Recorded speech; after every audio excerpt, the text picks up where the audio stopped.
The royal world is shaken to its core as a bombshell revelation explodes from the man closest to Princess Anne for decades. He remains silent, quietly, watching the endless power struggles unfold behind palace walls. But just moments ago, he revealed a secret about Queen Camilla so dark that it could forever change the way the public sees her. What cracks will this truth expose? Why did it remain hidden for so long? And what does this mean for the monarchy's future? Today, we uncover Princess Anne's husband's shocking revelation about Camilla's darkest secret hand, the rift that has haunted the royal family for generations. Imagine two royal women bound by blood ties yet worlds apart in spirit. The result? A history of simmering tension that refuses to fade. That's the reality of Princess Anne and Queen Camilla's relationship. It was never one of warmth or sisterly affection. Instead, it has been shadowed by rivalry, suspicion, and unresolved wounds that echo even today. But this animosity didn't erupt overnight. Its roots stretch back decades right to a complicated romance in the 1970s when Princess Anne and Andrew Parker Bowles began a relationship. Though they never married, largely because Andrew was Catholic, their bond was genuine. Then came the twist. When Camilla reunited with Andrew and married him in 1973, Anne was left to face the woman who had married her former lover inside Buckingham Palace itself. And the bitterness didn't stop there. 32 years later, Camilla would go on to marry Anne's own brother, Charles, cementing her place in the monarchy. For Anne, those early entanglements left scars that never truly healed.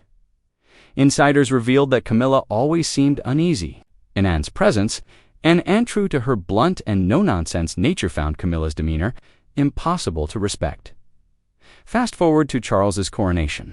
When Camilla boldly began preferring to be called simply Queen rather than Queen Consort, a title bound by tradition, that was a line Anne would not allow to be crossed. Without hesitation, she snapped back, insisting that Camilla was not Queen but the Queen's consort. From that moment, tensions escalated. Though both women maintained polite smiles in public, it was clear to anyone watching that civility was nothing more than royal theater. Years later, after her romance with Andrew ended, Princess Anne found love again and married Sir Timothy Lawrence, a disciplined and loyal Vice Admiral of the Royal Navy. For decades, Sir Timothy kept his head down, fulfilling his duty to support Anne and protect the monarchy from the sidelines. But behind closed doors, he witnessed something so troubling, so dangerous, that he could no longer stay silent. Sir Timothy's revelation may well be the darkest secret the monarchy has ever faced, and often returned home, fuming after yet another cancelled meeting with her brother, always blaming Camilla for shutting her out. Even small family gatherings at Clarence House seemed to shrink, with Anne frequently left off the guest list. It wasn't just exclusion. Sir Timothy began noticing Camilla's corrosive use of words. To Charles, she would whisper, "Anne is too busy with her horses and charities. She doesn't understand the pressures of real leadership like we do." To courtiers, she quietly planted doubts, suggesting that William was too modern for the crown, subtly undermining the very heir who would one day inherit it. Weren't casual remarks, they were strategic strikes. To Timothy, they were clear attempts to poison the well, positioning Camilla as the king's only reliable ally. Then came the press. Timothy couldn't ignore the glowing headlines that suddenly began to appear, stories praising Camilla's steadfast leadership and her role as the glue holding the monarchy together. These articles elevated her while all but erasing Anne's decades of service or William and Kate's rising importance. To Timothy, it was transparent, a carefully orchestrated media campaign by Camilla's allies to crown her in the court. Of public opinion, each act alone might have been tolerable, but together they built into a storm of suspicion and distrust. And then came Royal Ascot, 2025. The air was alive with celebration, thundering hooves, glittering hats, and cameras flashing. Yet behind the polished spectacle sat King Charles, pale and frail, his energy drained. Standing nearby, Sir Timothy overheard Camilla lean toward an advisor and whisper chilling words, "This throne must remain in my hands forever. No matter what happens to Charles." The words froze him where he stood. A shiver ran through him, colder than any storm he had endured at sea. In that moment, Timothy no longer saw Camilla as a difficult in-law. He saw her as a direct threat to the crown itself. From that day, he knew he had to act. What he uncovered next would expose a plan years in the machined double-edged sword of deception, designed to keep Charles alive but weak, and to keep Camilla's grip on power unshakable. Behind palace doors, whispers revealed a chilling truth. Camilla was allegedly pressuring the king's personal physician into a disturbing compromise, demanding that Charles's chemotherapy dosage be quietly reduced. Not enough to kill him, but enough to keep him weak, dependent, and incapable of ruling with authority. A monarch alive, but too frail to challenge her. The cruelty of it was staggering. According to evidence later revealed, Camilla's instructions were cold and deliberate. Keep him alive for the cameras, but weak for me. If you slip, if you speak, I will ruin you and your family. It was not the voice of a grieving, devoted wife. It was the calculation of a woman hungry for unchecked power. The doctor, threatened with ruin, felt he had no choice but to comply. But that was only half the plan. Camilla's second move struck even closer to home. Princess Anne's financial independence, with Charles weakened in body and spirit. She allegedly pushed him to sign a series of routine documents that, in truth, would have transferred control of Anne's charitable funds and inherited assets directly into Camilla's hands. For Anne, those funds were not just numbers. They represented her life's work, decades of loyalty, independence, and service to causes she cherished. Hospitals, community programs, and equestrian charities that bore her mark. Stripping them away wasn't just theft, it was erasing Anne's legacy. Camilla, according to insiders, played her role masterfully emotional blackmail, reminding Charles that ensuring her financial safety was his duty. Racked with guilt and fear, the king wavered. So how did this tangled web come to light? It wasn't Timothy's suspicions alone. It was the courage of an unlikely figure, Edward Thompson, a low-ranking servant at Clarence House. For years, he had watched the shadows of Camilla's dealings. Whispers, threats, intimidation. Fear kept him silent. Until one night, when he overheard her threatening the king's doctor. Hands trembling, he slipped his phone into his jacket pocket and pressed record. That single act of bravery transformed him from a silent observer into the unlikely guardian of the monarchy's survival. When Timothy finally received the video, he described the moment as a cold punch to the heart.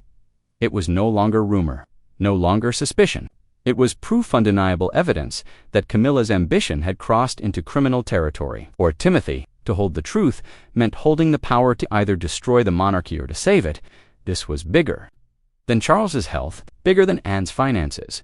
This was about the very soul of the crown itself. And yet, as heavy as the secret was, Timothy knew this was only the beginning. If Camilla was willing to manipulate doctors and coerce the king, what else might she be capable of? So he took the boldest step of his life. He decided to tell King Charles everything. But how would the king react when he learned that the greatest threat to his reign was lying in his own bed? A broken king. When the truth finally reached King Charles, it did not strike like a single blow, but like wave after wave crashing against a frail body. His heart sank not only from the betrayal itself, but from what it revealed about his own blindness. For decades, Charles had fought to legitimize Camilla in the eyes of his family, the church, and the nation. Against outrage and disapproval, he stood firm, insisting that his love for her was steadfast and true. To now learn that the woman he defended so stubbornly had been orchestrating his weakness, even his downfall, was almost more than he could bear. Memories returned with a bitter sting. He recalled his late mother, Queen Elizabeth II, whose disapproving glances had always lingered whenever Camilla's name was mentioned. From the day Charles introduced her, the Queen had made it clear she tolerated Camilla but never embraced her. At the time, Charles had dismissed it as the conservatism of an older generation. But now, with the truth in his hands, her judgment loomed like prophecy fulfilled. Perhaps his mother had always known. Perhaps, while he refused to see, she had recognized that Camilla was never bound by love. Charles thought back to his months of illness nights when Camilla sat at his bedside, hand in hand, whispering words of comfort. How many of those whispers had been lies? How many of those touches had been nothing but rehearsed performance? The realization hollowed him. His body had failed him, but his spirit had rested on the illusion of loyalty. That illusion shattered in an instant. Yet the personal betrayal was not the heaviest burden. What haunted Charles most was the shadow this scandal would cast over his children, his sister, his advisors. They had sacrificed for him, stood by him. And now, because of his choices, they would bear the shame. For the first time in his reign, the crown felt unbearably heavy, and Charles questioned whether he still had the strength or even the right to wear it. The final verdict, Prince William's reaction, was immediate and explosive. Normally, the picture of restraint, the future, King's composure shattered when the recording of Camilla's threats played before him. As her venomous words filled the room, his face drained, then flushed with rage, to William. This was more than manipulation. This was an attempt at assassination, slow, cruel poisoning of his father in pursuit of power. His fury quickly hardened into resolve. Rising above shock, he assumed control of the situation with the authority of a king-in-waiting. This, he declared, was no longer a family issue. It was a legal crisis demanding swift, ruthless justice. With undeniable evidence in hand, William led the charge. If William was fire, Anne was heartbreak. The usually unshakable Princess Royal, known for her iron will, broke down as the evidence was presented. Her tears were not weakness, but furious sorrow, the kind only a sister could feel watching her brother cruelly deceived. She recalled her mother's final wishes that Anne's financial independence be safeguarded, her charitable funds protected against misuse. To see Camilla try to strip that legacy away was unbearable. Grief gave way to resolve. Standing beside William, Anne provided the emotional and historical weight no lawyer could. Her voice was sharp with anger as she invoked the will of their mother and exposed the illegitimacy of Camilla's schemes.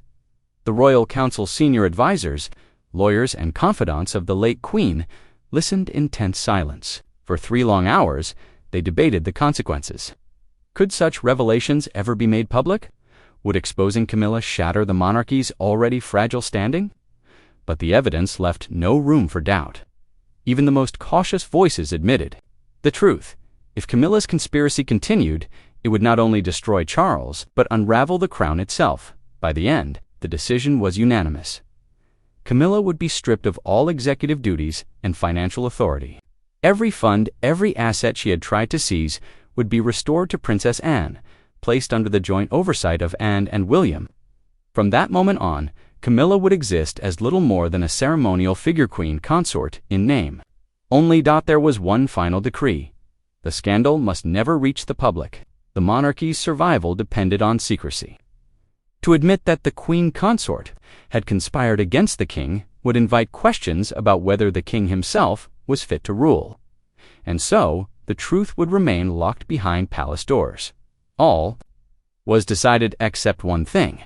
Camilla herself had no idea how much her world was about to collapse. The downfall of a queen consort. When word first reached Camilla that her secret had been exposed, one might expect that Camilla's reaction would be furor, at least a facade of remorse. But it was nothing of the sort. The walls of Clarence House shook with her furious voice as she paced the room like a cornered animal, hands trembling, face twisted with rage. She had spent decades clawing her way to the very heart of the monarchy. The thought of losing it all in one sweep was unthinkable.